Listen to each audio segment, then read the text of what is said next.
شادی شدہ عورتوں کی میراث۔ اور بنی یوسف کے گھرانوں میں سے بنی جلاد بن مقیر بن منسی کے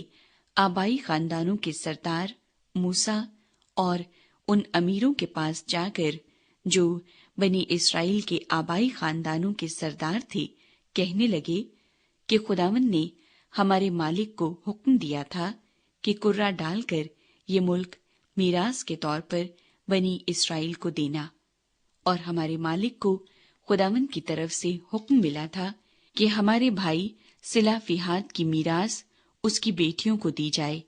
لیکن اگر وہ بنی اسرائیل کے اور قبیلوں کے آدمیوں سے بیاہی جائیں تو ان کی میراث ہمارے باپ دادا کی میراث سے نکل کر اس قبیلے کی میراث میں شامل کی جائے گی جس میں وہ بیاہی جائیں گی، یوں وہ ہمارے کرے کی میراث سے الگ ہو جائے گی۔ اور جب بنی اسرائیل کا سال یوبلی آئے گا تو ان کی میراث اسی قبیلے کی میراث سے ملحق کی جائے گی جس میں وہ بیاہی جائیں گی،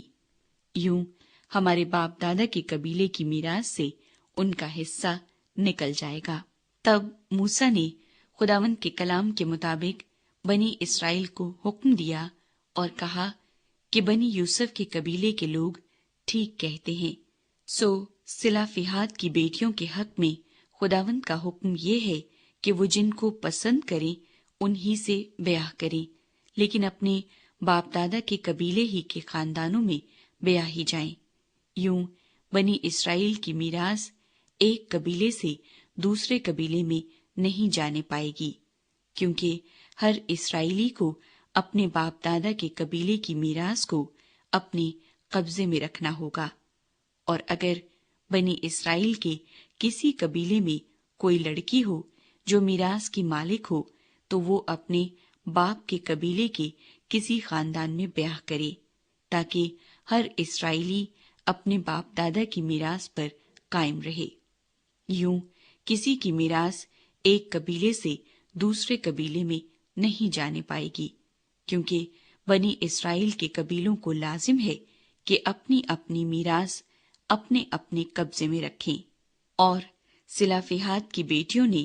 جیسا خداوند نے موسیٰ کو حکم دیا تھا ویسا ہی کیا، کیونکہ مہلا اور ترسا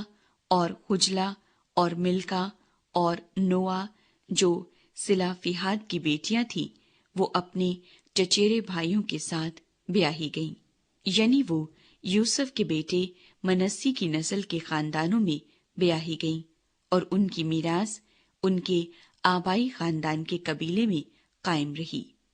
جو احکام اور فیصلے خداوند نے موسیٰ کی معرفت موآب کے میدانوں میں جو یریحو کے مقابل یردن کے کنارے واقع ہیں بنی اسرائیل کو دیے وہ یہی